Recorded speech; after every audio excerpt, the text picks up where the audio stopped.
Hello friends, स्टूवान के platform पर आपका स्वागत है। मैं आपका biology teacher doctor R V Singh, PhD from BHU. बच्चों, मैं पिछले 15 सालों से इस फील्ड में हूं और नीट के बच्चों की तैयारी करा रहा हूं और मुझसे जुड़े अब तक के हज़ारों बच्चे नीट क्रैक कर चुके हैं।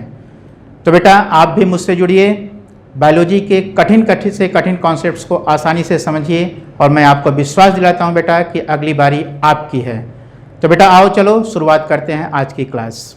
तो बच्चों, आज का टॉपिक हमारा है strategy for enhancement in food production. आज का टॉपिक हमारा है strategy for enhancement in food production.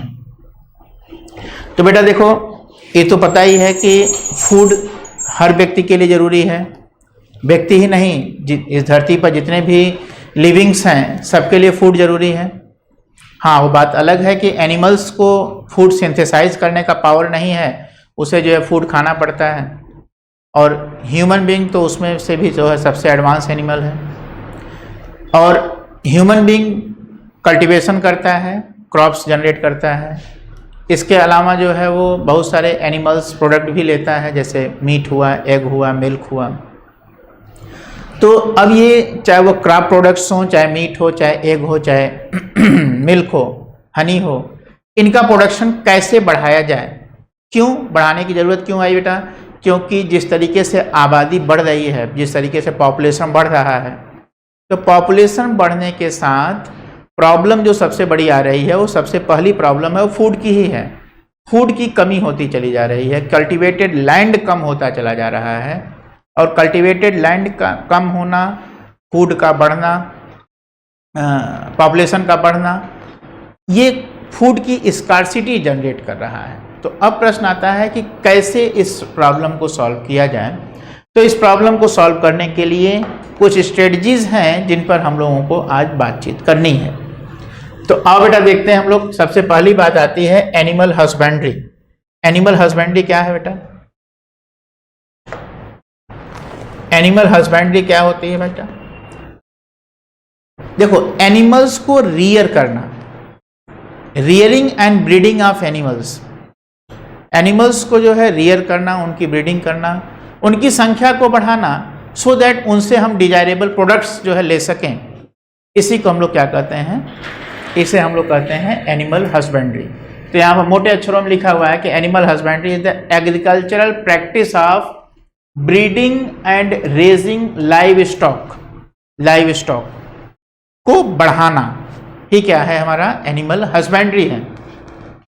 क्यों बेटा इसकी जरूरत क्यों पड़ी? देखो, एक डेटा यहाँ लिखा हुआ है कि more than 70% of the world live stock population is found in India और चाइना। भारत और चाइना में दुनिया का 70% से ज़्यादा लाइव स्टॉक पाया जाता है। ठीक है, फिर भी कमी है। उसके बाद इसमें आती है कुछ चीज़ें, जैसे डेयरिंग है, पोल्ट्री है। लाइव स्टॉक जो है वो डेयरी के रूप में है, पोल्ट्री के रूप में है। तो डेयरिंग में क्या है? डेयरी क्या होता है? डेयरिंग का मतलब होता है कि मिल्क प्रोड्यूसिंग एनिमल को रियर करना, उसे उसकी क्वालिटी को इम्प्रूव करना, ताकि उससे ज़्यादा से ज़्यादा मिल्क प्रोडक्शन कराया जा सके। ठीक उसी तरीके से अच्छा, मिल्क के अलावा मीट भी लेते हैं, उन्हीं डेयरी एनिमल से ही तो मीट भी मिलता है। ठीक है। दूसरा आता है कि बर्ड्स, पोल्ट्री बर्ड्स होती हैं, जिसमें आपका हेन आता है, जिसे चिकन आप कहते हो, ठीक है ना, गीज है और डक है। तो इन सब बर्ड्स को रियर करना, टर्की को, इन्हें जो है रखना, इनसे जो है एग और मीट को प्रोड्यूस कराना, यह क्या कहलाता है बेटा? यह कहलाता है पोल्ट्री कहलाता है। ठीक है। तो आओ हम लोग आगे देखते हैं बेटा कि आगे हमारा है कि कैसे हम इसको मैनेजमेंट के लिए क्या क्या चीज़ें जरूरी होती हैं। देखो बेटा, एक कॉमन सी बात होती है, जो कुछ पॉइंट्स जो कॉमन होते हैं in the poultry and dairy farming और पोल्ट्री में कुछ पॉइंट्स कॉमन होते हैं। वो कॉमन पॉइंट्स यहाँ पर लिखा हुआ है। पहला बात क्या है कि proper and safe farm condition, साफ सफाई होनी चाहिए, हाइजेनिक कंडीशन होनी चाहिए, नहीं तो इन्फेक्शन होगा, बीमारियां फैलेंगी और आपके लाइव स्टॉक खतरे में आ जाएगा। दूसरा होता है प्रॉपर फूड एंड वाटर। अगर अच्छा प्रोडक्शन आप चाहते हो तो अच्छा खिलाइए, अच्छा उन्हें जो है फूड दीजिए, अच्छा वाटर दीजिए, तो वो हेल्दी रहेंगे और साथ ही साथ उनका प्रोडक्शन भी अच्छा होगा। दूसरा क्या कि हाइजेनिक कंडीशन मेंटेन करिए, जैसा मैंने अभी बताया आपको कि साफ सफाई रखिए, उन एनिमल्स को भी साफ रखिए, उनकी भी प्रॉपर क्लीनिंग करिए जिससे एनिमल्स पर पैरासाइट्स न लगें और बीमारियां ना हो। फिर आता है हेल्थ केयर। हेल्थ केयर में क्या होता है कि समय समय पर उनका इलाज कराइए, उनका वैक्सीनेशन कराइए, ताकि जो है उनमें बीमारियों से लड़ने की क्षमता डेवलप हो सके। अगली बात हम लोग करते हैं बेटा ब्रीडिंग। ब्रीडिंग क्या होता है कि ब्रीडिंग का मतलब होता है कि दो डिफरेंट वैरायटी के मेंबर्स को आपस में क्रॉस कराना। और दो डिफरेंट वैरायटी के मेंबर्स को जब आप क्रॉस कराते हो तो क्रॉस करा करके जो प्रोडक्ट मिलता है उसे आप लोग हाइब्रिड कहते हो, और उस हाइब्रिड में बेटर क्वालिटी होती है, अपने पेरेंट्स से बढ़िया क्वालिटी होती है, क्योंकि पेरेंट्स के बेटर क्वालिटीज जो है उनमें अवेलेबल होती है। जैसे आप ये देख सकते हो यहाँ पर, ये जो है ये क्या है, ये जर्सी है, और ये क्या है, ये लेग हॉर्न है। जर्सी क्या है, इम्प्रूव्ड ब्रीड ऑफ कैटल है, और लेग हॉर्न क्या है, ये इम्प्रूव्ड ब्रीड ऑफ चिकन है।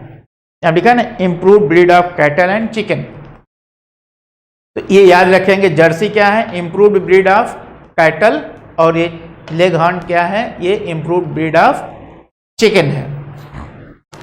इसे क्यों इंप्रूव किया गया ये ब्रीड, सो दैट ज़्यादा मिल्क प्रोडक्शन कराया जा सके, ठीक है ना, मिल्क प्रोडक्शन को और अच्छा करने के लिए ऐसा किया गया। This is to increase the yield of animals and improving the desirable quality of products की क्वालिटी को और अच्छा करने के लिए यह क्रॉस कराते हैं, ब्रीडिंग कराते हैं, ठीक है ना। चलो अगली बात आती है कि ब्रीड क्या है। ब्रीड एनिमल्स का एक ऐसा ग्रुप, ब्रीड एक सिंगल इंडिविजुअल नहीं होगा, एक ग्रुप ऑफ एनिमल्स होगा। जैसे एक स्पीसीज हो गई, जैसे काऊ की एक स्पीसीज है, उसकी अलग अलग ब्रीड हैं। जैसे भारत में पाई जाने वाली काऊ की ब्रीड्स जैसे साहिवाल है, रेड सिंधी है, थार पार्कर है, ये अलग अलग क्या है, ये ब्रीड्स हैं, ठीक है।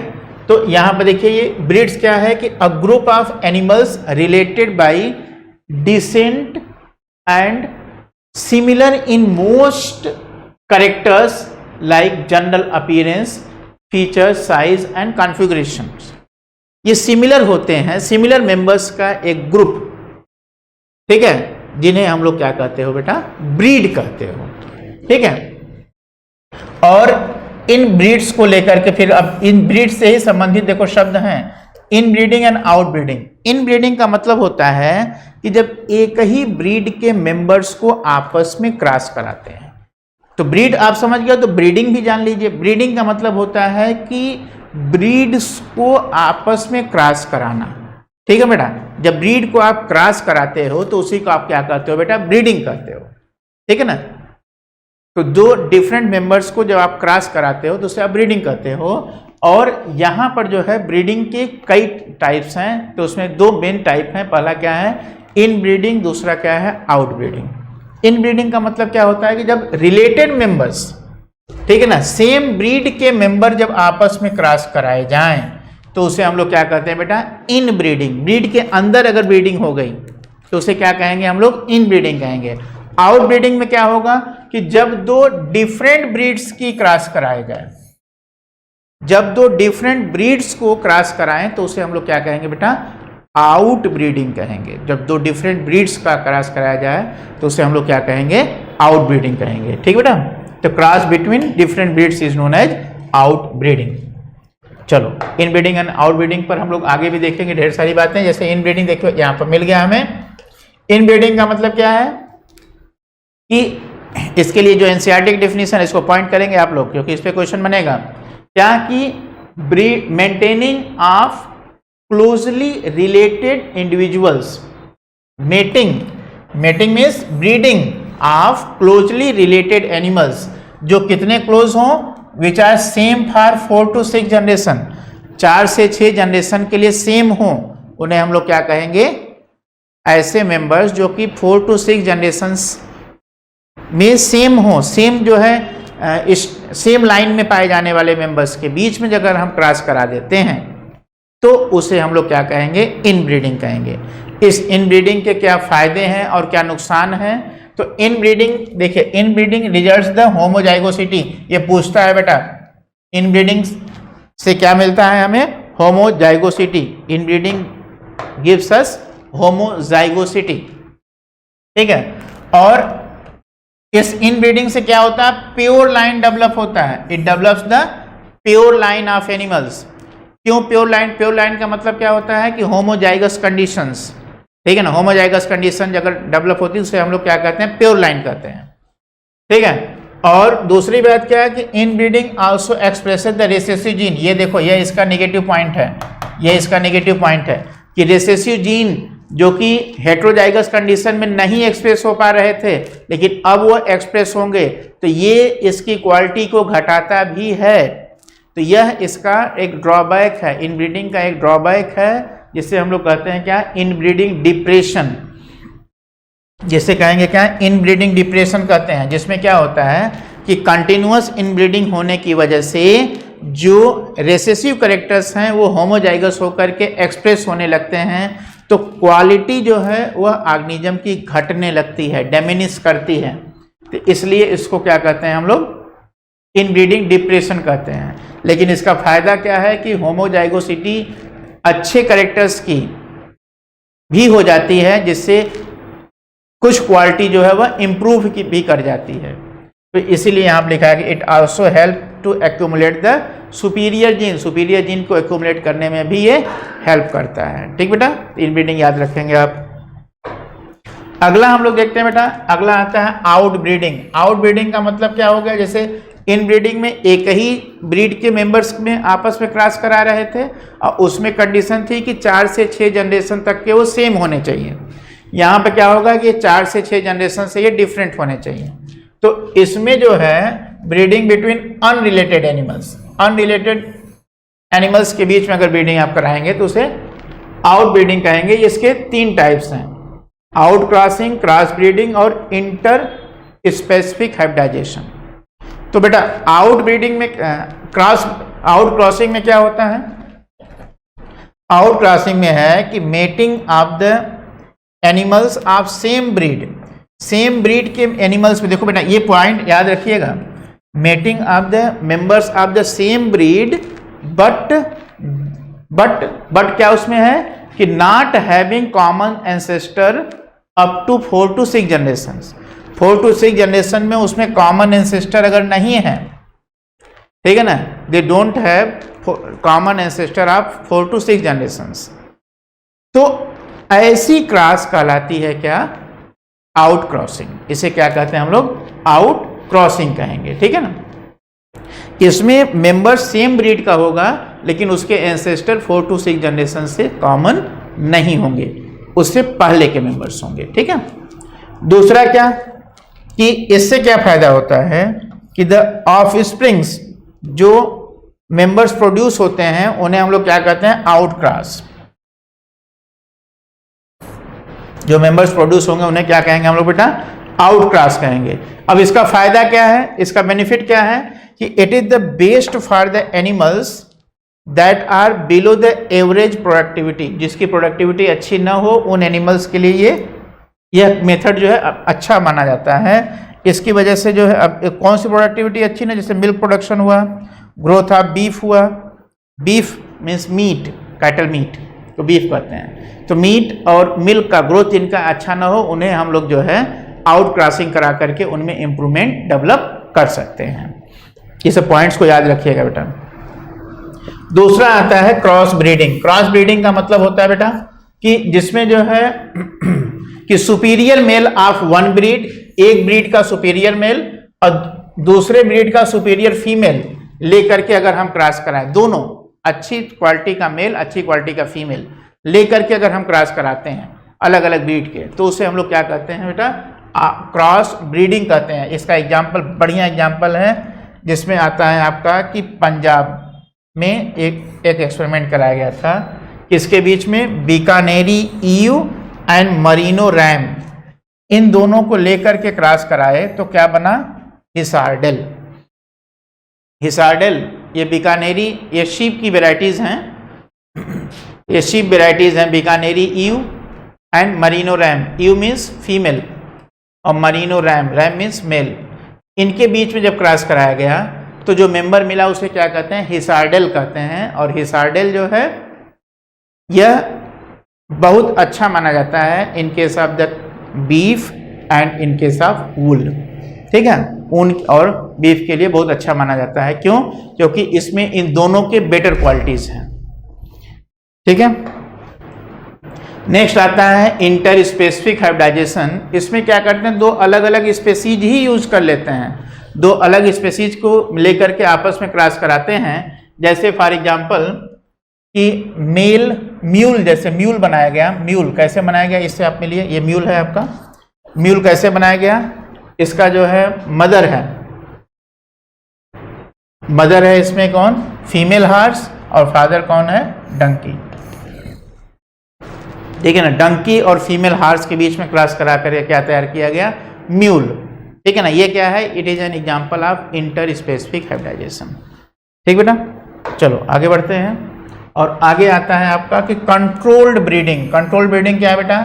कि it is an experiment carried out using artificial insemination. कैसे बेटा? अब कंट्रोल ब्रीडिंग में क्या करते हैं? जैसे कि जो हम चाहें वही जो है मेंबर प्रोड्यूस हो, तो इसके लिए हमें कंट्रोल ब्रीडिंग करनी होगी। तो इसके लिए एनिमल्स में सबसे बढ़िया तरीका होता है वो है इंसेमिनेशन का, आर्टिफिशियल इंसेमिनेशन का, AI जिसे कहते हैं। इसमें क्या करते हैं कि सीमेन, अच्छी क्वालिटी के बुल से सीमेन ले करके रखते हैं और उसे जो है फिर मदर यानी कि जैसे काऊ या बफलोज हैं तो उनमें उसको इंसेमिनेट करते हैं उनके हीट पीरियड में, ताकि वो फर्टिलाइजेशन करके डिजायरेबल मेंबर को प्रोड्यूस कर सके। और इसमें जो है फ्रोजन सीमेन का भी यूज होता है। फ्रोजन सीमेन आप जानते हो जिसको कहते हैं क्रायो प्रिजर्वेशन मेथड। इसमें -196 डिग्री सेल्सियस टेम्परेचर पर लिक्विड नाइट्रोजन में सीमेन को रखते हैं। ठीक है, ताकि जो है उस सीमेन का यूज इंसेमिनेशन में कर सकें। फॉर एग्जांपल जैसे कि अगर किसी फ्रिएशियन या जर्सी से जो है इंडियन ब्रीड को क्रॉस कराना है तो बुल को लेकर के आना वहां से पॉसिबल नहीं है।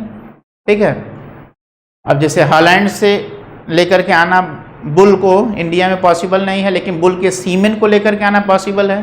तो सीमेन को वहां से लेकर के आए, क्रायो प्रिजर्वेशन करके उसको फ्रोजन कंडीशन में रखे हुए हैं, जब जरूरत पड़ती है तो उसे इंसेमिनेट कर देते हैं। ठीक है मैडम। दूसरा इसमें है एक बढ़िया सा मेथड है जिसे कहते हैं MOET, multiple ovulation and embryo transfer technology. यह एक ऐसा मेथड है जिस मेथड में हम लोग जो है तेजी से जो है मेंबर्स की संख्या को बढ़ाते हैं, हर्ड पॉपुलेशन। ठीक है ना, कैटल्स की संख्या को तेजी से बढ़ाने का एक बढ़िया मेथड है। इस मेथड में करते क्या है बेटा? सबसे पहले जो काऊ है, जैसे कि मान लीजिए सपोज करिए आपको जो है साहिवाल काऊ और जर्सी का क्रॉस तैयार करना है। ठीक है ना, या साहिवाल और फ्रिएशियन का क्रॉस तैयार करना है। तो क्या करेंगे कि फ्रिएशियन का सीमेन लेकर के रखे हुए हैं और साहिवाल काऊ में हम क्या करेंगे कि उसे सबसे पहला काम करेंगे कि उसे इंजेक्शन देंगे किसका? FSH का।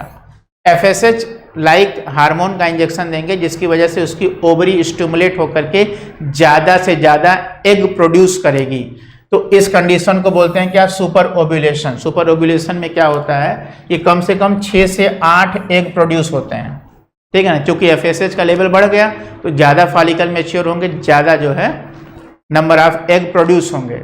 अब क्या होगा बेटा यहाँ पर दूसरा स्टेप कि अब उस काऊ को या तो अच्छी एलिट बुल से उसकी क्रॉस करा दीजिए या अच्छे क्वालिटी के सीमेन से उसको इंसेमिनेट करा दीजिए। जैसे मान लीजिए अभी हम लोग साहिवाल और फ्रिएशियन की बात कर रहे थे, तो फ्रिएशियन हम ले लिए, फ्रिएशियन का सीमेन लेकर के इस सुपर ओव्यूलेटेड मदर के अंदर जो है इंसेमिनेट कर दिए, उसके वेजाइना में डाल दिए। अब क्या होगा कि अब सिंपल फर्टिलाइजेशन मेथड होगा। फर्टिलाइजेशन के बाद जो जाइगोट बनेगा वह जाइगोट 32 सेल स्टेज के बाद ही जाकर के इम्प्लांट होता है। तो क्या करेंगे 8 से 32 सेल स्टेज में ही इसको रिकवर कर लेंगे। उसके यूट्रस से उसको जो है एक आर्टिफिशियल मेथड से, ठीक है ना, आर्टिफिशियल मेथड से उसको जो है बिना सर्जरी के, ठीक है, वेजाइना के रास्ते ही जो है डाल करके इंस्ट्रूमेंट इन सारे एग को रिकवर कर लेंगे। और इन सारे एग को, जैसे कि अगर जो है 6 से 8 एग प्रोड्यूस हुए थे तो 6 से 8 जाइगोट भी बने होंगे, तो उन जाइगोट्स को निकाल करके और अलग अलग सरोगेट मदर में, जो कि नॉर्मल काउज होती हैं, उनमें जो है उनको उन जाइगोट को डाल देंगे, उन एम्ब्रियो को डाल देंगे। अब उन काऊ में नॉर्मल इम्प्लांटेशन एंड डेवलपमेंट होगा। अब उन काऊ से जो बच्चा पैदा होगा वो बच्चे कैसे होंगे, वो बच्चे जो है फ्रिesian और साहिवाल के क्रॉस होंगे। लेकिन यहाँ पर देखिए, अब इस साहिवाल काऊ का क्या हुआ, now this Sahiwal cow is available. यहाँ पर जो जेनेटिक मदर है, ये जेनेटिक मदर है ना, जो कि जैसे हमने एग्जांपल लिया जिसमें साहिवाल काऊ का, तो नाउ ये साहिवाल काऊ अवेलेबल है for the next super ovulation method के लिए, ठीक है ना, फिर इसका यूज कर सकते हैं हम लोग। ये बहुत बढ़िया टेक्निक है बेटा। इसमें एक साल में आप चाहें तो एक गाय से 50 की संख्या में बच्चे पैदा करा सकते हैं, ठीक है। चलो, अब दूसरा इसका एडवांटेजेस क्या है कि this technique has been demonstrated for cattle, sheep, rabbit and buffaloes, mares, इन सबों में ये अप्लीकेबल होती है। दूसरी बात की high milk yielding breeds of female and high quality meat जो है ये डेवलप कर सकते हैं, ठीक है ना, हाई क्वालिटी मीट इसमें जो है डेवलप कर सकते हैं, मतलब इम्प्रूव्ड वेराइटी जो है हम डेवलप कर सकते हैं, ठीक बेटा। और पॉपुलेशन जो है तेजी से बढ़ाई जा सकती है। दूसरी आती है बात बेटा यहाँ पर बी कीपिंग की है। बी कीपिंग क्या होता है, जिसे आप लोग कहते हो मधुमक्खी पालन। बी कीपिंग में मीन्स क्या बेटा, मधुमक्खी पालन। मधुमक्खी पालन कैसे करेंगे, मधुमक्खी को पालेंगे। मधुमक्खी को क्यों पालेंगे भाई, मधुमक्खी को इसलिए पालेंगे ताकि जो है हमें क्या मिल सके, शहद मिल सके और वैक्स मिल सके, मीन्स हनी और वैक्स, ठीक है। यह क्या है कि maintenance of hives of honey bees for production of honey and wax. Honey और वैक्स इन दोनों के लिए जो है इनको पालते हैं, ठीक है। तो इसमें ये जो है एक्चुअली यह ओल्ड कॉटेज इंडस्ट्री मेथड है ये, ठीक है। और हनी जो है एक बढ़िया फूड है, एक क्वालिटी फूड के तौर पर हनी यूज किया जाता है, ठीक है ना। हाई न्यूट्रिटिव वैल्यू इसकी होती है, ये मेडिसिन के तौर पर भी यूज करते हैं। और अगर हम बी वैक्स की बात करें तो बी वैक्स जो है it is used in the preparation of cosmetics and polish. Cosmetics और पॉलिश बनाने के लिए वैक्स का यूज करते हैं, ठीक है ना। दूसरी बात आती है कि बी कीपिंग अगर हम प्रैक्टिस कर रहे हैं तो एक उसका एक बढ़िया एडवांटेज ये होता है कि बी कीपिंग के लिए हमें जो है सोर्स ऑफ फ्लावर चाहिए, जिससे जो पास्चुरेज वो कलेक्ट कर सकें। तो फ्लावर के सोर्सेस जहाँ पर ऐसे हम लोग जो है खेत क्रॉप फील्ड सेलेक्ट करेंगे जिसमें जो है बहुत सारे फ्लावर्स हों, जैसे कि सपोज करिए कि सनफ्लावर का क्रॉप फील्ड है या मस्टर्ड क्रॉप फील्ड है। तो इसमें क्या है, इसमें फ्लावर्स खूब अच्छे से दिखते हैं। तो अब अगर हम बी हाइव ले जा करके वहाँ पर रख देंगे तो यह बी हाइव नेक्टर तो सक करेगा ही, फ्लावर से निकल करके बीज जो है नेक्टर सक करेंगे, साथ ही साथ पॉलिनेटर का भी ये काम करेंगे, क्योंकि एक फ्लावर से दूसरे फ्लावर पर जब ये पहुँचेंगे तो पॉलेंस वहाँ पर पहुँचाने का काम करेंगे, पॉलिनेटर्स पॉलिनेटिंग एजेंट का काम करेंगे। इसलिए दोनों फायदा होता है, दोहरा फायदा इसमें मिलता है किसान को। और दोहरा फायदा क्या, पहली बात तो कि उसका क्रॉप प्रोडक्शन बढ़ जाता है, क्योंकि ज़्यादा पॉलिनेशन होगा, ज़्यादा फर्टिलाइजेशन होगा, ज़्यादा बढ़िया सीड प्रोडक्शन होगा। और दूसरा क्या कि हनी का प्रोडक्शन बढ़ जाता है, क्योंकि वहीं जब वो विजिट करेंगे डिफरेंट फ्लावर तो वहाँ से नेक्टर सक करके लाएंगे, हनी बनाएंगे, ठीक है। तो इसीलिए कहते हैं इसमें कि keeping bee hive in flowering crop field increases the honey production as well as production of the crop, ये बढ़ा देता है, ठीक बेटा। चलो आगे बढ़ते हैं बेटा। आगे हम लोग देखते हैं दूसरा आता है फिशरीज। फिशरीज के विषय में जान लीजिए बेटा, यह एक बढ़िया, एक भारत के इकोनॉमी में एक बेटर रोल प्ले करने वाला एक मेथड, एक जो है इंडस्ट्री है जिसे हम लोग कहते हैं फिश इंडस्ट्रीज या फिशरीज। इसमें सिर्फ फिश को पालते ही नहीं हैं, फिश को कैप्चर भी करते हैं, इसलिए इसमें कल्चर एंड कैप्चर दोनों बात आती है, ठीक है ना। This industry is devoted for the catching, processing and selling of the fishes, ठीक है। और इसमें सिर्फ फिश ही नहीं, शेल फिशेस भी यूज होती हैं। शेल फिशेस जैसे ओस्टर्स वगैरह, ओनियो वगैरह, ठीक है ना, ये सब भी जो है यूज किए जाते हैं। And a large number of our population depends on the fish and fish products. क्यों? क्योंकि ये फिश जो है इसको कहते हैं पुअर मैन्स डाइट, आसानी से अवेलेबल है, हर कोई खा सकता है, न्यूट्रिशन वैल्यू इसकी अच्छी होती है, और इसमें मीन्स फैट है, प्रोटीन है, कार्बोहाइड्रेट कम मात्रा में होता है, इसलिए डायबिटिक्स भी ले सकते हैं इसे।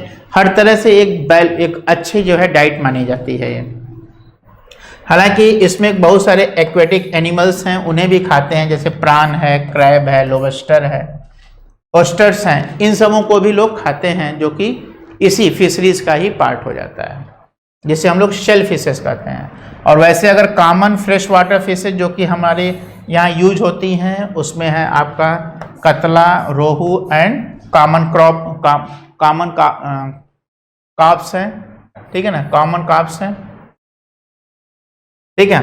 और दूसरा होता है क्या कि मरीन फिशेस की यदि हम बात करें तो मरीन फिशेस में आता है, देखिए आपका हिल्सा है, सार्डिन्स है, ठीक है, माइक्रेल्स है एंड पॉम्फ्रेट्स है।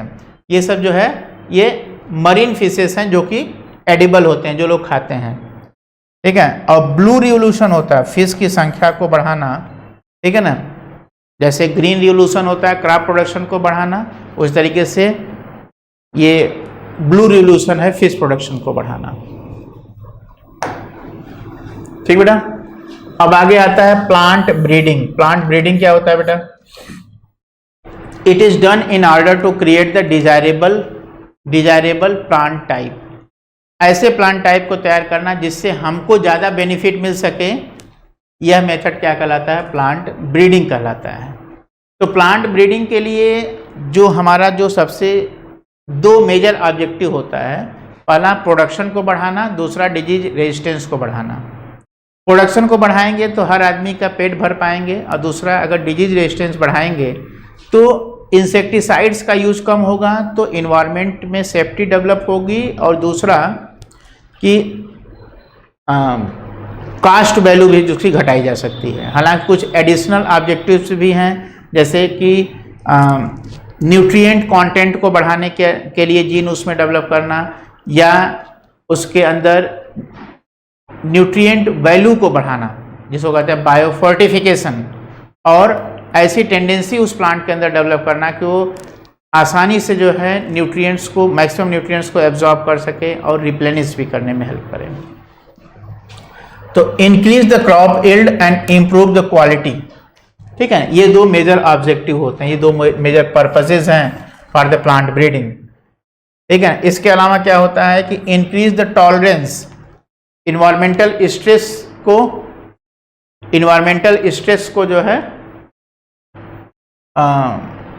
के साथ एडजस्ट करने का पावर जो है प्लांट में डेवलप करना, जैसे वो टेम्परेचर को, सैलिनिटी को, ड्रॉट को, इन सबों को जो है वह झेल सके, उसके साथ एडजस्ट कर सके।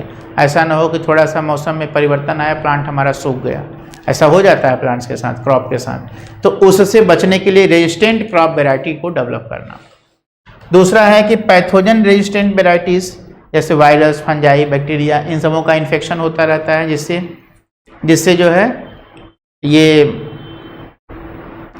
क्रॉप हमारा जो है खराब होता रहता है। तो उससे बचाने के लिए जो है ऐसी वैरायटी डेवलप करना जो कि इन्फेक्शन के लिए रेजिस्टेंट हो, ठीक है बेटा। तो ये ऑब्जेक्टिव्स होते हैं जिनको लेकर के प्लांट ब्रीडिंग कराई जाती है। अब प्लांट ब्रीडिंग के अगर स्टेप्स की बात करें तो इसमें स्टेप्स में सबसे पहला स्टेप आता है कलेक्शन ऑफ वेरिएबिलिटी, जिसमें क्या करते हैं कि जिन मेंबर्स के बीच में क्रॉस कराना है, ठीक है ना, अगर सपोज करिए कि वीट वेराइटी डेवलप करनी है तो डिफरेंट टाइप्स के जो वीट हैं, ठीक है ना, जो उस लोकेलिटी में पाए जाते हैं, उनको कलेक्ट करना, उनको कलेक्ट कर लेना। तो उनको कलेक्ट कर लेने से ये फ़ायदा होगा कि जितने भी तरह के वीट वेराइटीज़ उस एरिया में पाए जाते हैं उनको हमने ले लिया और उनको हम उगाएंगे और उगाने के बाद उनके कैरेक्टर्स को नोट करेंगे और अब हम ये देखेंगे कि हमारे लिए कौन सा डिज़ायरेबल कैरेक्टर कंटेनिंग प्लांट है।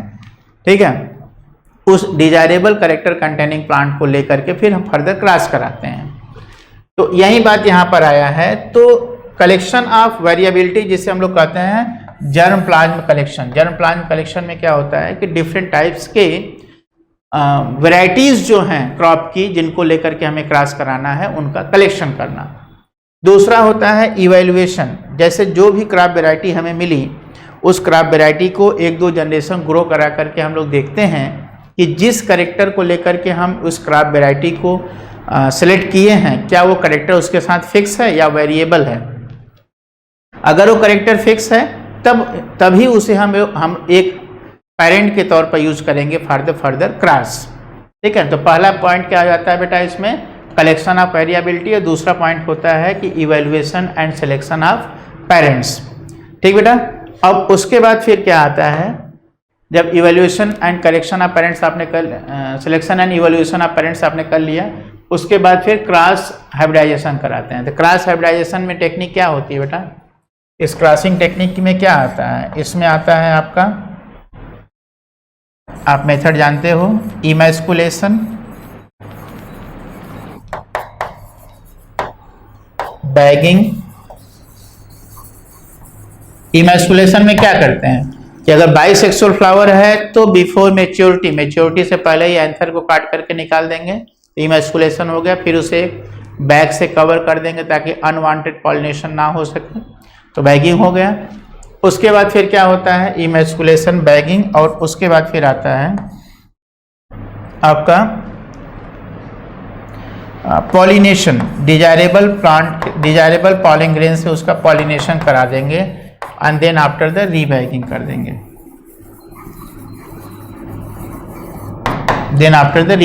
देंगे। रीबैगिंग करने से ये फायदा हो जाएगा कि फिर वह पॉलिनेटेड फ्लावर जो है वो सीड में कन्वर्ट होगा, फिर उस सीड को आप आसानी से ले सकते हैं। अच्छा, उसके बाद जो आपको जो रिकॉम्बिनेंट जो मिले, जो हाइब्रिड्स जो आपको मिलते हैं इस प्रोसेस के बाद, उन हाइब्रिड्स को आप पहले बोते हो, उनको उगाते हो। उगाने के बाद आप देखते हो कि उनमें से जैसे आप 100 ऑफ सीड्स को अगर आप ग्रो कराते हो तो उसमें से कुछ ही सीड ऐसे होते हैं जिनके पास वो डिजायरेबल कैरेक्टर्स होते हैं जिनको लेकर के आपने क्रॉस कराया था, तो उन सीड्स को सेलेक्ट कर लेना। ठीक है ना, तो selection and testing of the superior recombinant. जो रिकॉम्बिनेंट हमें मिला है, मतलब 100 ऑफ सीड्स में से, 100 ऑफ प्लांट्स में से अगर 2 प्लांट हमें मिले जिनके पास वो डिजायरेबल कैरेक्टर हैं जिनको लेकर के हमने क्रॉस कराया था, तो उन 2 प्लांट्स को हम लेकर के अब उनको फिर टेस्टिंग करेंगे, उनको जनरेशन आफ्टर जनरेशन ग्रो करा करके चेक करेंगे कि उनके पास वो कैरेक्टर जो है वो फिक्स है या नहीं। अगर ऐसा है, टेस्टिंग कराने के बाद तब आप उनका जो है कमर्शलाइजेशन कर सकते हैं, उन्हें आप रिलीज कर सकते हैं, मार्केटिंग उनकी आप कर सकते हो। ठीक बेटा, चलो आगे हम लोग बढ़ते हैं और अगला पॉइंट हमारा है कि अगर हम इंडिया की बात करें तो इंडिया क्या है, एक एग्रीकल्चरल कंट्री है और इसमें जो है लगभग 33% ऑफ इंडियाज जीडीपी, इंडिया की जीडीपी का लगभग 33% जो है वह एग्रीकल्चर से आता है। और एग्रीकल्चर पर कितने परसेंट पॉपुलेशन एम्प्लॉयड है आपको जान के आश्चर्य होगा, लेकिन 62% पॉपुलेशन इंडिया की आज भी एग्रीकल्चर डिपेंडेंट है। ठीक है, तो इसलिए यह जरूरी हो जाता है कि क्रॉप वैरायटी आप इम्प्रूव करिए और अच्छी क्रॉप वैरायटी डेवलप करिए। और जब भारत आज़ाद हुआ था तो उस समय भारत के पास सबसे बड़ी जो समस्या थी वो थी भूख की। क्यों? क्योंकि लोगों के पास पर्याप्त भोजन नहीं था। क्यों? क्योंकि हमारी प्रोडक्टिविटी अच्छी नहीं थी, हमारा एग्रीकल्चर सिस्टम अच्छा नहीं था। तो उस एग्रीकल्चर सिस्टम को इम्प्रूव करना था, तो उस इम्प्रूवमेंट में था कि हम टूल्स डेवलप करें, फर्टिलाइजर्स डेवलप करें और वैरायटीज़ डेवलप करें। तो वैरायटीज़ को डेवलप करने का काम यहाँ पर इसमें हम लोग देख रहे हैं। तो इसमें एक साइंटिस्ट आते हैं हमारे, जिसे हम जो कि नोबेल लॉरेट हैं, नॉर्मन ई बोरलॉग, ये जो है ये काम करते थे International Centre for Wheat and Maize Improvement, कहाँ पर, मैक्सिको में। इन्होंने क्या किया, इन्होंने semi dwarf variety of wheat develop किया, semi dwarf variety of wheat इन्होंने डेवलप किया। ये क्वेश्चन है बेटा, इसको ध्यान देंगे आप लोग, ठीक है। और इस तरीके से जो है बहुत सारी अदर वेराइटीज भी डेवलप हुई जिनकी विषय में अभी हम लोग बात करेंगे। और इसका फायदा ये हुआ कि प्रोडक्शन तेजी से बढ़ा, और जब प्रोडक्शन तेजी से बढ़ा तो उसी को हम लोग क्या नाम दिए गए, उसी को नाम हम लोगों ने दिया ग्रीन रिवोल्यूशन नाम दिया, यानी प्रोडक्शन को बढ़ा लिया, काफ़ी अच्छा कर लिया, ठीक है। अब देखो बेटा, इसमें जो है अब बात आती है इंडिया में 1963, ठीक है, व्हीट वेराइटीज जो है डेवलप की गई, जैसे जिसका नाम है सोनालिका एंड कल्याण सोना। सोनालिका और कल्याण सोना, जैसे देखो ये सोनालिका का एक फिगर है जो कि आपके एनसीईआरटी में दिया हुआ है। तो ये सोनालिका और कल्याण सोना ये व्हीट वेराइटीज हैं जो कि 1963 में इंडिया में डेवलप की गई, ठीक है। उसी तरीके से राइस की वेराइटीज अगर हम बात करें तो राइस की वेराइटी जो शुरू में डेवलप की गई थी वो थी IR8 ये डेवलप किया गया था at the international research institute eerie, Philippines में क्या डेवलप किया गया, IR8, जो कि राइस की एक इम्प्रूव्ड वेराइटी है, सेमी डॉर्फ वेराइटी है, ठीक है। और उसके बाद आता है कि एक semi dwarf variety of rice Bharat में जो डेवलप की गई उसका नाम है जया एंड रत्ना। ये सब नाम जो मैं अंडरलाइन कर रहा हूँ बेटा, इनको आप याद रखोगे। जया और रत्ना ये कहाँ पर डेवलप की गई, ये इंडिया में डेवलप की गई, ठीक है ना। और जया और रत्ना क्या है, ये wheat varieties, sorry rice varieties हैं, और सोनालिका और कल्याण सोना ये क्या है, ये व्हीट वेराइटीज हैं, ठीक है। अब बात आती है बेटा शुगर केन की। तो शुगर केन में दो शुगर केन वेराइटीज हैं इंडिया में, एक है सकैरम बारबेरी जो कि नॉर्थ इंडिया में होता है, और दूसरा होता है सकैरम ऑफिसिनेरम जो कि जो है साउथ इंडिया में है। नॉर्थ इंडिया वाले के साथ क्या है कि ये पुअर शुगर कंटेंट है, इसमें पुअर शुगर कंटेंट है, शुगर कंटेंट बहुत अच्छा इसका नहीं है। लेकिन साउथ इंडिया वाले का इसमें थिक स्टेम होता है और शुगर कंटेंट इसमें अच्छा खासा होता है। अब बात आई कि अब नॉर्थ इंडिया में कैसे जो है शुगर प्रोडक्शन को बढ़ाया जाए, ठीक है। जैसा कि आप जानते हो उत्तर प्रदेश में सबसे ज़्यादा चीनी की मिल है, सबसे ज़्यादा चीनी यहीं पर प्रोड्यूस किया जाता है। तो कैसे ये बढ़ाया जाए, तो इसके लिए इन दोनों के बीच में क्रॉस कराया गया। क्रॉस करा करके देखो ये कि these two species were successfully cross to get the sugar cane variety combining the desirable quality वाली शुगर वेराइटी तैयार की गई। शुगर केन की ऐसी वेराइटी तैयार की गई जिसमें दोनों, जो कि नॉर्थ इंडिया में ग्रो भी करती है आसानी से, उसमें शुगर कंटेंट भी अच्छा होता है। इसका ये लाभ मिला बेटा कि नॉर्थ इंडिया में जो है शुगर केन प्रोडक्शन काफ़ी अच्छा हो गया, ठीक है। तो याद रखना बेटा आप लोग, इसमें दो हैं, सकैरम बारबेरी जो नॉर्थ इंडिया में है, पुअर शुगर कंटेंट वाला है, और साउथ इंडिया का है सकैरम ऑफिसिनेरम, ये जो है थिक स्टेम का और बेटर शुगर कंटेंट का होता है। इन दोनों के बीच में क्रॉस करा करके जो रिजल्टेंट मिला, हाइब्रिड मिला, उस हाइब्रिड वेराइटी से शुगर प्रोडक्शन और अच्छा किया गया।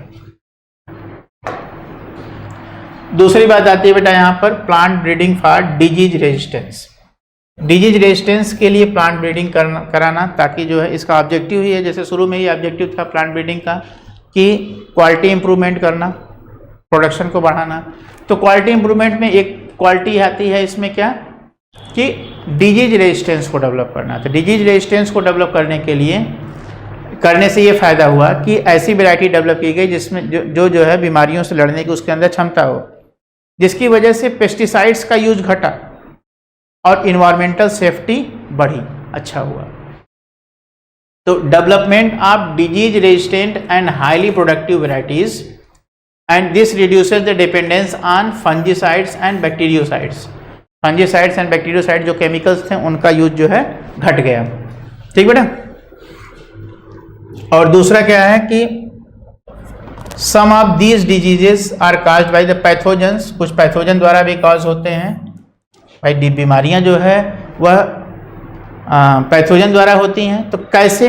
जैसे देखिए फॉर एग्जांपल फंजाई क्या काज करता है? Brown rust of wheat and red rot of sugar and late blight of potato.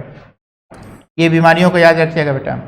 इसमें 3 बीमारियां हैं जो कि फंगस द्वारा, जो एनसीईआरटी लिखा हुआ है, फंगस द्वारा जो होती हैं वो क्या है कि brown rust of wheat, red rot of sugar cane and late blight of potato. ठीक है। उसी तरीके से बैक्टीरिया द्वारा होने वाली बीमारियां क्या क्या हैं? Black rot of crucifers, crucifer जैसे सरसों वगैरह, मूली, सरसों मूली वगैरह, क्रूसीफर्स, तो ब्लैक रॉट ऑफ क्रूसीफर्स। और वायरस द्वारा होने वाली बीमारी जैसे tobacco mosaic and turnip mosaic, ये सब बीमारियां हैं। अब हमारा जो अगला ऑब्जेक्टिव है कि इन बीमारियों के लिए रेजिस्टेंट प्लांट वेराइटीज को डेवलप करना। तो कैसे इन बीमारियों के लिए रेजिस्टेंट प्लांट वेराइटी डेवलप होंगी, आओ देखते हैं। तो methods of breeding for disease resistance, तो इसमें मेथड्स आपका वही है। पहला है कि screening germ plasm for resistant sources. सबसे पहले तो जर्म प्लाज्म का कलेक्शन करिए, जैसे पहले स्टेप में आपने देखा था। जर्म प्लाज्म का कलेक्शन करने के बाद आप उसमें ये छांटिए, स्क्रीनिंग करिए, उसमें ये देखिए कि सिलेक्शन के दौरान ये देखिए कि कौन सा मेंबर ऐसा है जिसमें बढ़िया जो है डिजायरेबल कैरेक्टर है आपके लिए, तो उस मेंबर को आप सिलेक्ट आउट कर लीजिए, उसे आप छांट लीजिए, उसे आप निकाल लीजिए। ठीक है। दूसरा स्टेप आता है कि हाइब्रिडाइजेशन ऑफ सिलेक्टेड प्लांट। जो सिलेक्टेड प्लांट्स हैं उनका आपस में हाइब्रिडाइजेशन कराइए। ठीक है ना। हाइब्रिडाइजेशन का टेक्निक तो मैंने बताया था आपको, वहीं इमैस्कुलेशन, बैगिंग, देन पॉलिनेशन, फिर रीबैगिंग। ठीक है ना। फिर कलेक्शन ऑफ सीड्स। ठीक है ना। फिर उन सीड्स को बोइए, फिर उगाइए, उगा करके देखिए कि उसमें जो है कौन सा ऐसा मेंबर है जो कि सारे के सारे सीड में आपको ये कैरेक्टर नहीं मिल जाएंगे जिनको आप लेकर के क्रॉस करा रहे थे। तो जिनमें आपको वो डिजायरेबल कैरेक्टर्स मिलते हैं फिर उनको आप लेकर के आगे बढ़ेंगे। ठीक है। फिर तीसरा स्टेप आ जाएगा कि selection and evaluation of hybrids, जो मैंने अभी आपको बताया। एंड देन उसके बाद टेस्टिंग करिए, फिर release of the variety, new variety आप उसको मान करके फिर उसे मार्केट में रिलीज करिए, जिसका जो है इस किसानों को लाभ मिल सके। ठीक बेटा।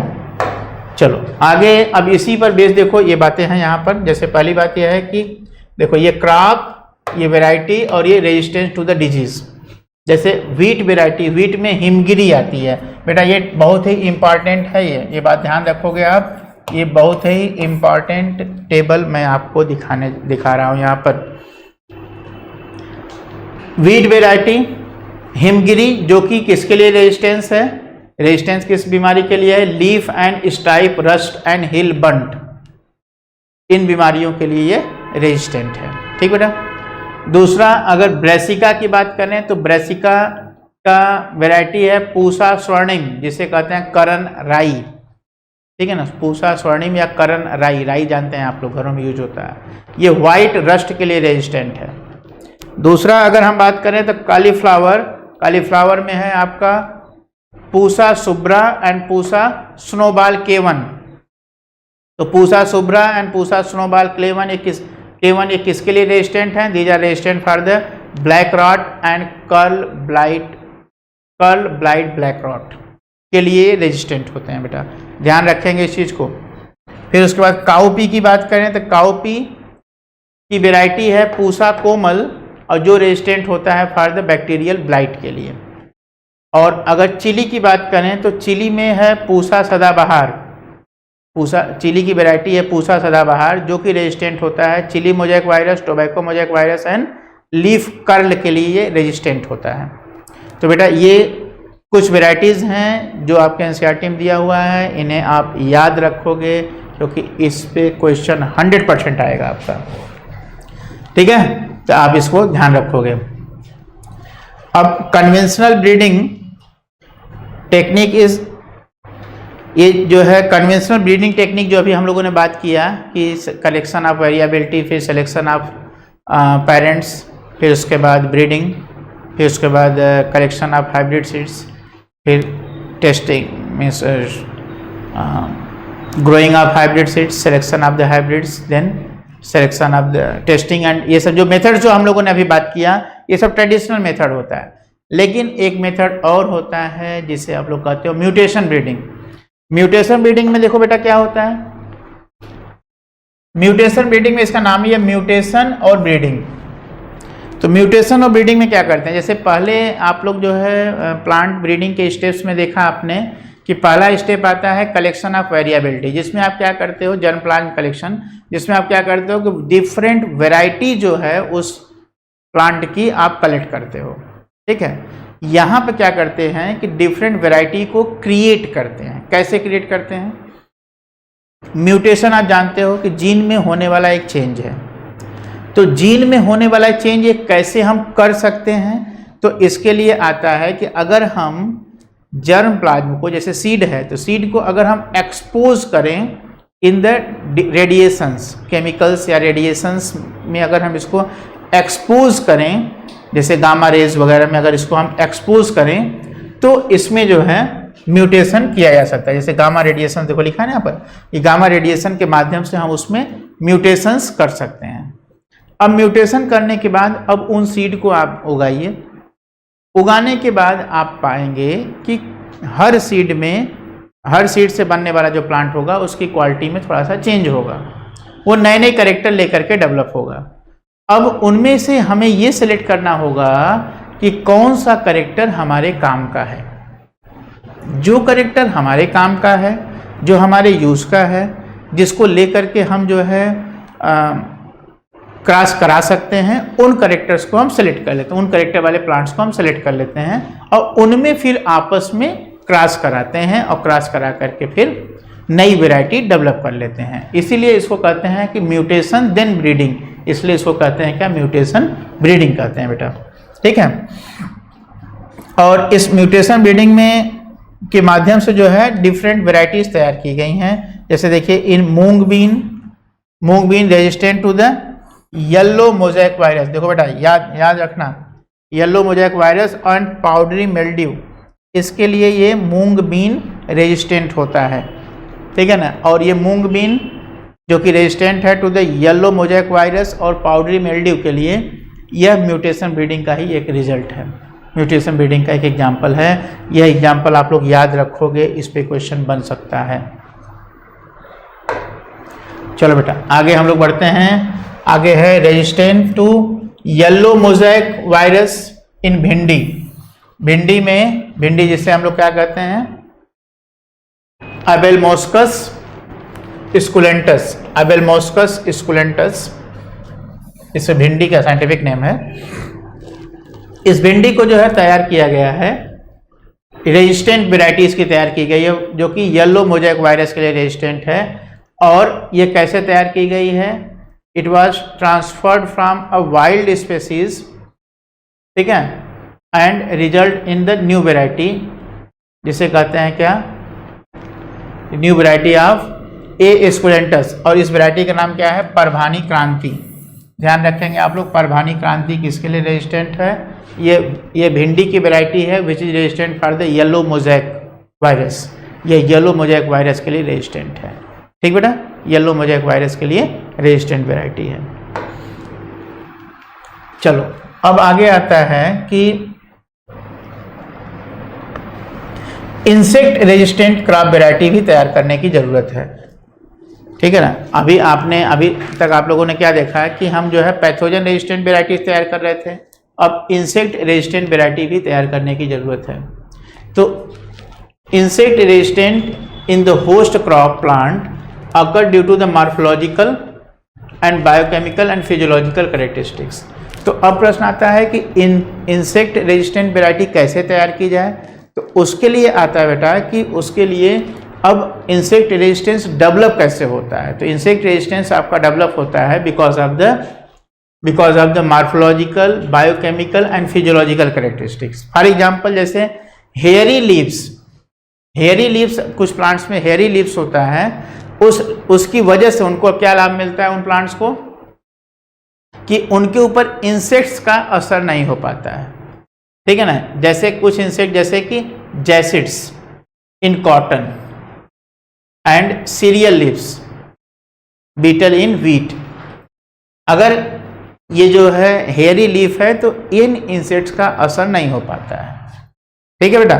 तो अब हमें जो है जो वैरायटी डेवलप करनी है, उस वैरायटी में ऐसे मॉर्फोलॉजिकल या बायोकेमिकल चेंजेस लाने हैं जिसकी वजह से वह उस पर इंसेक्ट्स का असर ना हो सके। तो आओ देखते हैं।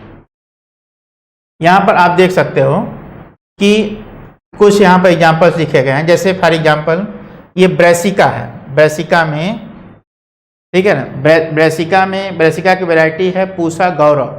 पूसा गौरव की अगर हम बात करें तो Pusa Gaurav is resistant for aphids, aphid के लिए, एफिड इंसेक्ट्स के लिए ये रेजिस्टेंट होता है, एफिड का इसके ऊपर असर नहीं होता है।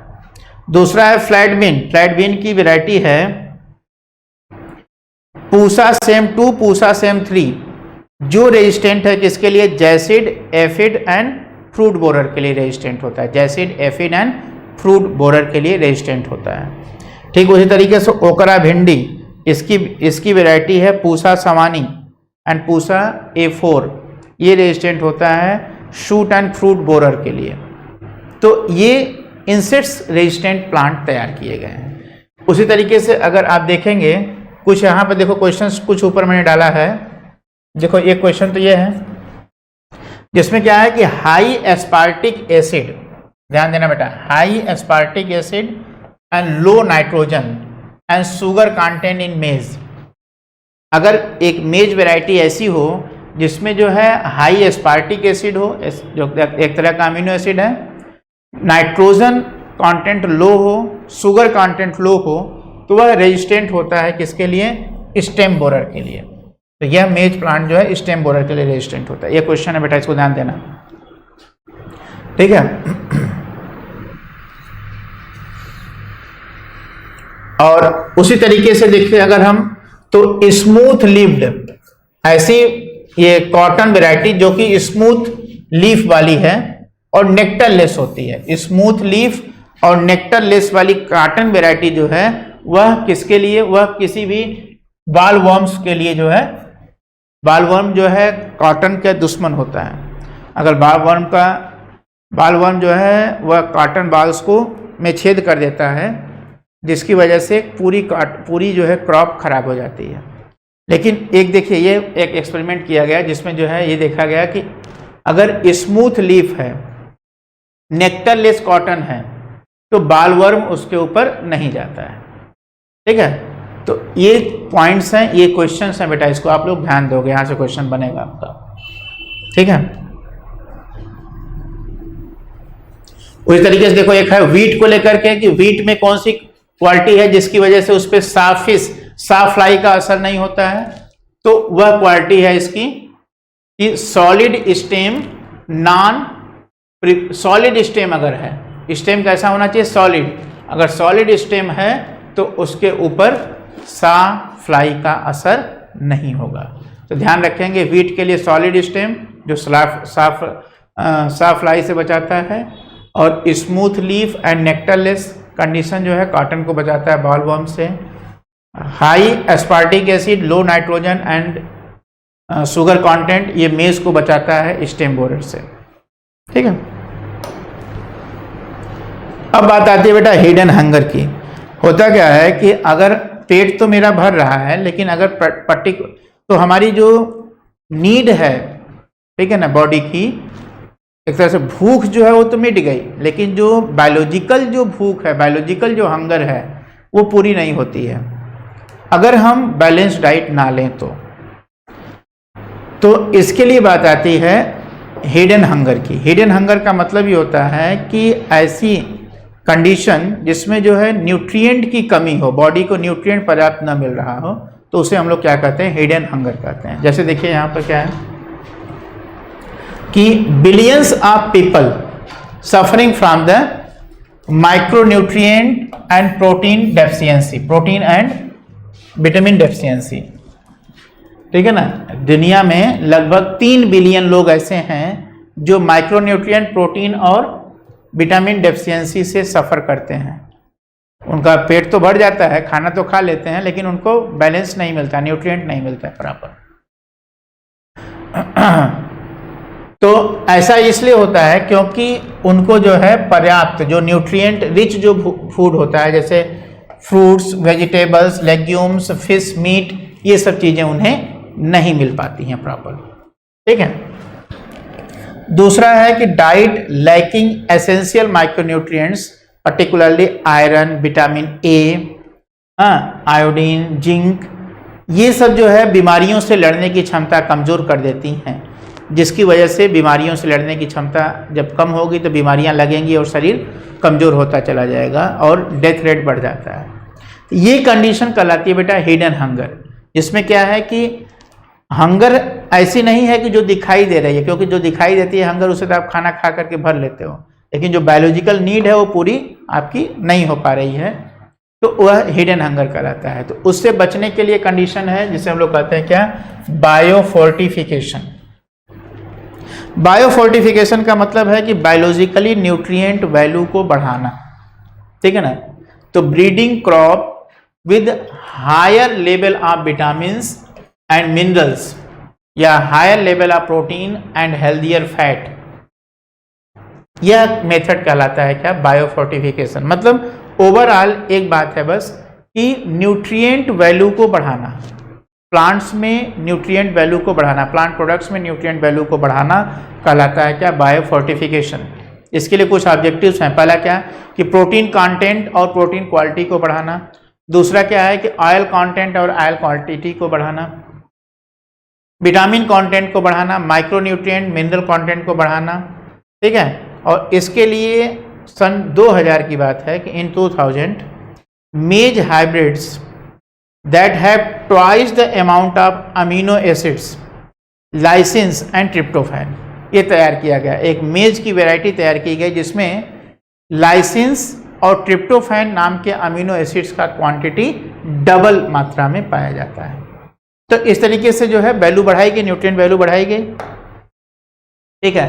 जैसे उसी तरीके से व्हीट वैरायटी एटलस 66, ये क्वेश्चन है बेटा, ध्यान देना। एटलस 66 ये क्या है कि यह हाई प्रोटीन कंटेंट ये रखता है, ठीक है, हाई प्रोटीन कंटेंट रखता है। ठीक उसी तरीके से है कि एक Indian agricultural research institute new Delhi,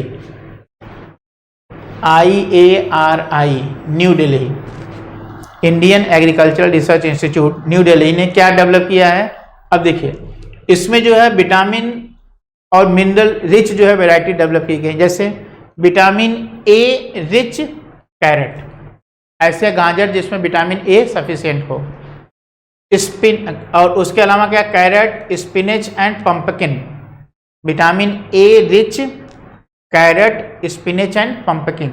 vitamin C rich bitter gourd करेला, विटामिन, ठीक है ना, बथुआ और मस्टर्ड एंड टोमेटो, ये क्या है, विटामिन सी रिच है।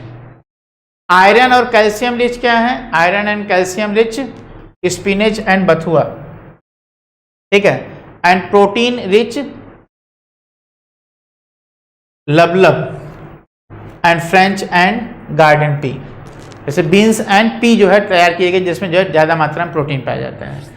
ये वेराइटीज़ तैयार की गई हैं बेटा, जो वेराइटीज़ जो है बायोफोर्टिफिकेशन का पार्ट हैं और हिडन हंगर को दूर करने में हेल्प करती हैं। ये तो अच्छी चीज़ है, लेकिन आपके लिए क्या है बेटा, आपके लिए ये सब क्वेश्चंस हैं, इनसे जो है सबसे आपको क्वेश्चंस मिल सकते हैं, इसको याद रखना है। जैसे Atlas 66 for high protein, wheat variety for high protein value. उसी तरीके से vitamin A rich carrot, spinach, pumpkin, vitamin C rich bitter gourd, bathua, mustard, tomato, iron and calcium rich spinach and bathua, and protein rich beans and pea. चलो आगे अगर हम बात करें SCP, single cell protein, इसे कहते हैं single cell protein. Single cell protein का मतलब क्या है बेटा कि single cell means unicellular organism से जो प्रोटीन तैयार किया जाता है उसे हम लोग कहते हैं सिंगल सेल प्रोटीन। होता क्या है बेटा, अगर देखो कि एक 250 किलो की गाय, ठीक है ना, 250 किलोग्राम की एक गाय काऊ जो दिन भर में कितना प्रोटीन देती है आपको, लगभग 200 ग्राम प्रोटीन देती है। लेकिन अगर जो है 250 ग्राम अगर माइक्रो ऑर्गेनिज्म अगर है सिर्फ 250 ग्राम अगर माइक्रो ऑर्गेनिज्म, कौन सा माइक्रो ऑर्गेनिज्म, मिथाइलोफिलस मिथाइलोट्रोपस, ये मिथाइलोफिलस एंड मिथाइलोट्रोपस, अगर ये मात्र 250 ग्राम है तो ये लगभग 25 टन प्रोटीन जो है प्रोड्यूस कर सकता है, 25 टन प्रोटीन प्रोड्यूस कर सकता है। ये तो ज़्यादा प्रोटीन प्रोड्यूस कर रहा है ये। तो दूध से हमें जो प्रोटीन मिलती है वह दूध से हमें उतना प्रोटीन नहीं मिल पाएगा जितना कि हमें जो है इन माइक्रो ऑर्गेनिज्म से मिल जाएगा। तो अब क्या करना है बेटा यहाँ पर,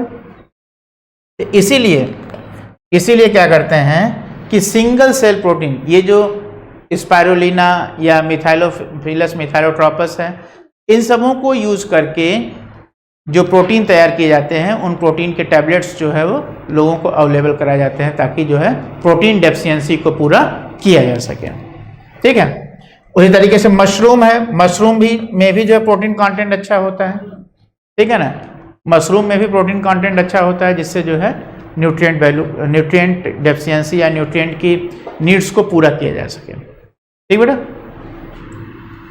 चलो आगे हम लोग बढ़ते हैं और आगे आते हैं टिश्यू कल्चर।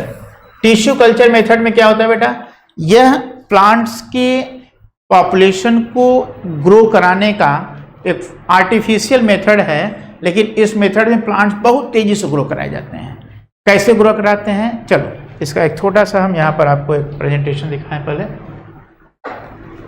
देखो इसमें करते क्या है कि प्लांट से एक छोटा सा मरिस्मेटिक टिश्यू का पार्ट लेते हैं, प्लांट से मरिस्मेटिक टिश्यू का छोटा सा ये पार्ट लिए, ठीक है ना, और इस पार्ट को क्या किए कि एक कल्चर मीडियम में रख दिए।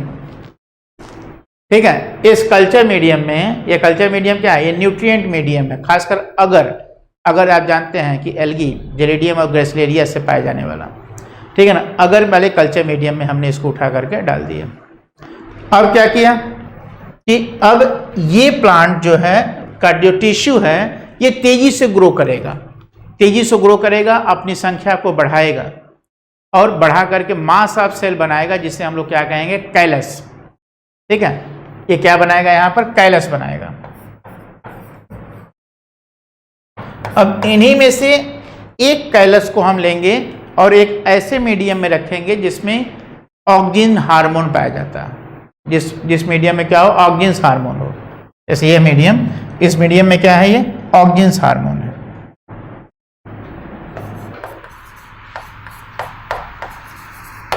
तो जिसमें ऑक्जिन हार्मोन होने के कारण अब क्या होगा बेटा कि ये कैलस डिफ्रेंशिएट हो जाएगा रूट और स्टेम एंड लीव्स में, रूट स्टेम एंड लीव्स में डिफ्रेंशिएट हो जाएगा। अब इस कैलस को आप प्लांट करके नया प्लांट ले तैयार कर सकते हैं। तो मेथड बहुत सिंपल है, लेकिन अब क्वेश्चन आता है कि इसमें मेरिस्मेटिक टिश्यू ही क्यों। तो मेरिस्मेटिक टिश्यू इसलिए लेते हैं बेटा क्योंकि मेरिस्मेटिक टिश्यू फास्ट डिवाइडिंग होता है और फास्ट डिवाइडिंग होने के कारण उसमें इन्फेक्शन के चांसेस कम होते हैं। इसीलिए जो ये प्लांट प्रोड्यूस होते हैं उन प्लांट्स में वो प्लांट जो है डिजीज फ्री होते हैं, ये प्लांट्स डिजीज फ्री होते हैं। और देखो इस पे बात यहाँ बनाई गई है कि whole plant could be regenerated from explant, whole plant could be regenerated from explant. ठीक है, could be generated from explant, और एक्स प्लांट क्या है, explant is any part of the plant का कोई एक part है। ठीक है ना, जो क्या होता है, मरिस्मेटिक टिश्यू होता है जो कि स्टेराइल होता है। ठीक है, और इसको जो है स्पेशल मीडियम में रखते हैं, जिस मीडियम को हम लोग क्या कहते हैं बेटा, न्यूट्रिएंट मीडियम कहते हैं। ठीक है, जिसे हम लोग क्या कहते हैं, न्यूट्रिएंट मीडियम कहते हैं। ठीक बेटा, और यह प्लांट का जो पार्ट हमने जो काट करके लिया हुआ है, जो पार्ट हमने काट करके प्लांट का लिया हुआ है, उस पार्ट को हम लोग क्या कहते हैं बेटा, एक्स प्लांट कहते हैं। जो होता क्या है, एक मेरिस्टेमेटिक टिश्यू होता है, और मेरिस्टेमेटिक टिश्यू के अंदर एक टेंडेंसी होती है कि वह पूरी प्लांट बॉडी को तैयार कर सकता है, और यह मेथड कहलाता है टोटीपोटेंसी। टोटीपोटेंसी का मतलब होता है कि have a capacity to form the whole plant. पूरा प्लांट बनाने की जो कैपेसिटी है उसे हम लोग क्या कहते हैं बेटा, टोटीपोटेंसी कहते हैं। ठीक बेटा, उसे क्या कहेंगे, टोटीपोटेंसी कहते हैं। And it is important to stress here that the nutrient medium must provide a carbon source such as sucrose and inorganic salt, vitamins, amino acids and growth regulators जैसे ऑक्सिन एंड साइटोकाइनिन्स। क्यों? क्योंकि cell division के लिए क्या चाहिए, cytokinins चाहिए, auxin cell differentiation के लिए चाहिए। ठीक है, तो ये होने चाहिए। उस न्यूट्रिएंट मीडियम में क्या क्या चीज़ें होनी चाहिए बेटा, उसमें सुक्रोज होना चाहिए, इनऑर्गेनिक सॉल्ट होना चाहिए, विटामिन होना चाहिए, अमीनो एसिड होना चाहिए, और ग्रोथ हार्मोन्स स्पेशली कौन, ऑक्सिन्स और साइटोकाइनिन्स होने चाहिए। ठीक है बेटा, और this method is also used known as what, micropropagation. क्योंकि एक छोटे से टिश्यू से हम जो है पूरा प्लांट तैयार कर रहे हैं, ढेर सारे प्लांट तैयार कर रहे हैं, इसलिए इसको क्या कहते हैं बेटा, माइक्रो प्रोपेगेशन। छोटी चीज को प्रोपेगेट कर रहे हैं हम लोग। ठीक है, दूसरी बात देखो बेटा, यहाँ पे क्या होता है कि each of these plants will be genetically identical. ये सारे प्लांट जेनेटिकली आइडेंटिकल होंगे, इसीलिए इनको क्या कहेंगे, सोमा क्लोन्स कहेंगे। सोमैटिक क्लोन्स हैं, सोमैटिक सेल से तैयार किए गए हैं, इसलिए सोमैटिक क्लोन्स हैं, इसलिए इनको क्या कहेंगे, सोमा क्लोन्स कहते हैं। एक जैसे होंगे, सिमिलर होंगे एकदम, एग्जैक्टली कोई वेरिएशन का कोई चांस ही नहीं है यहाँ पर। दूसरा क्या होगा कि many important food plants like the tomato, banana, apple, इन सबों को इस मेथड से हम लोग ग्रो कराते हैं आसानी से। ठीक है, और इसमें जो है सिर्फ मेरिस्टेम, ये एक्जिलरी बड या एपिकल बड से हम लोग मेरिस्टेम लेते हैं। क्यों लेते हैं? क्योंकि यह जो है, अगर ऐसा प्लांट जो कि वायरस इन्फेक्टेड है उसमें मेरिस्टेम ही हम लोग क्यों लेते हैं? क्योंकि मेरिस्टेम फास्ट ग्रोइंग होता है और उसमें इन्फेक्शन के चांसेस नहीं होते हैं। ठीक है, और scientist have succeeded in culturing the meristem of banana, sugar cane and potato. Banana, sugar cane and potato पर भी काम हो चुका है। ठीक बेटा, इससे भी तैयार कर लेते हैं नया प्लांट। चलो अगला मेथड हमारा आता है, जो लास्ट मेथड है हमारा, वो है सोमैटिक हाइब्रिडाइजेशन। इसमें क्या करते हैं बेटा, एक नई टेक्निक है, जिस टेक्निक में हम करते क्या है कि दो अलग तरह के ऑर्गेनिज्म, दो अलग तरह के प्लांट के सेल्स को लेते हैं और उन सेल्स को आपस में फ्यूज कराते हैं। ठीक है ना, और फ्यूज कराने के बाद जो नया मेंबर तैयार करते हैं वह सोमैटिक हाइब्रिड होता है।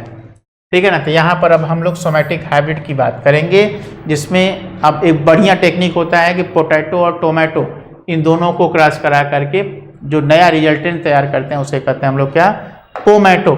आओ देखते हैं कैसे तैयार होता है। देखो बेटा, यहाँ पर जैसे ये आपका एक प्लांट सेल है, ठीक है ना, और दूसरा प्लांट सेल ये है, तो प्लांट सेल को से सेल वॉल को निकाल देते हैं। ठीक है ना, जैसे अगर इधर हम जो है पोटैटो ले लें और इधर हम टोमेटो ले लें, ठीक है ना, तो इसकी सेल ले लिए और इसकी सेल ले लिए, और इन दोनों सेल को सेम कल्चर मीडियम में डालें, और इस कल्चर मीडियम में हमने क्या डाल दिया, इसमें जो है हमने डाल दिया सेल्यूलेज एंजाइम। सेल्यूलेज एंजाइम डालने से क्या हुआ, सेल वॉल डिसॉल्व हो गया।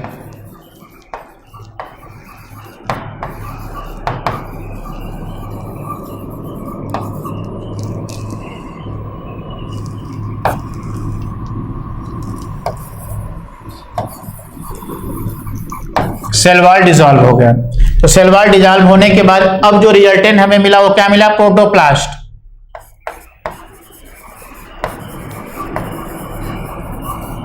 Protoplast of both cells. Actually cell without cell wall is known as what बेटा, प्रोटोप्लास्ट. तो ये प्रोटोप्लास्ट मिला. अब इन प्रोटोप्लास्ट को हम लोग क्या करेंगे, फ्यूज कराएंगे. देखो ये प्रोटोप्लास्ट बी और प्रोटोप्लास्ट ए और बी दोनों पेरेंट का प्रोटोप्लास्ट मिला. सपोज करिए ये पोटैटो का है और टोमेटो का है, या पोटैटो का है, दोनों का प्रोटोप्लास्ट है. अब इन दोनों प्रोटोप्लास्ट को आपस में फ्यूज कराएंगे. कैसे कराएंगे, यहां पर होगा आपका नेक्स्ट स्टेप,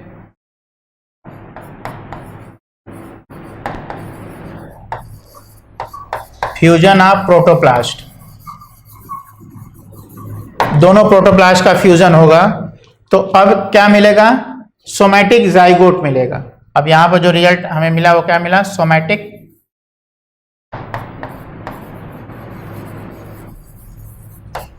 जाइगोट. और इस जाइगोट से जो न्यू प्लांट बना,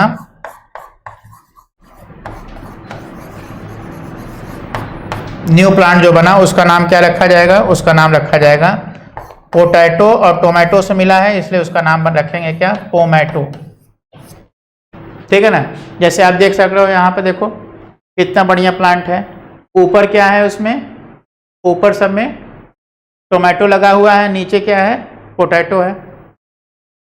तो ऐसा प्लांट जिसमें जो है नीचे पोटैटो लगेगा और ऊपर क्या रहेगा, टोमेटो रहेगा, तो ऐसे प्लांट को क्या कहते हैं हम लोग, पोमैटो कहते हैं. ये भी एक अच्छी टेक्निक है जिस टेक्निक के माध्यम से हम लोग जो है एक नया प्लांट वेराइटी डेवलप कर सकते हैं. ठीक है. तो इस तरीके से बेटा आपने देखा कि इस चैप्टर में जो भी इम्पॉर्टेंट पॉइंट्स थे उन सारे पॉइंट्स को हम लोगों ने कवर किया. और साथ ही साथ हम लोगों ने एनसीईआरटी के वो सारे पॉइंट्स हमने आपको यहाँ पे दिखाए हैं इस चैप्टर के, जिन पॉइंट्स से क्वेश्चन आपको मिल सकते हैं बेटा. और मैं आशा करता हूँ कि आप लोग इन सारे पॉइंट्स को याद रखोगे और जो भी एग्जामिनेशन में क्वेश्चन आएंगे उन्हें आप अच्छे से सॉल्व कर सकोगे. ओके बेटा, आज के लिए बस इतना ही. कल फिर हम लोग मिलेंगे एक नए चैप्टर के साथ, नए रिवीजन प्लान के साथ, नए क्वेश्चंस के साथ. ठीक है. Okay, thank you, have a nice day. On IS2ON study is always on. Concepts के बेहतर रियलाइजेशन के लिए IS2ON पर बने रहिए.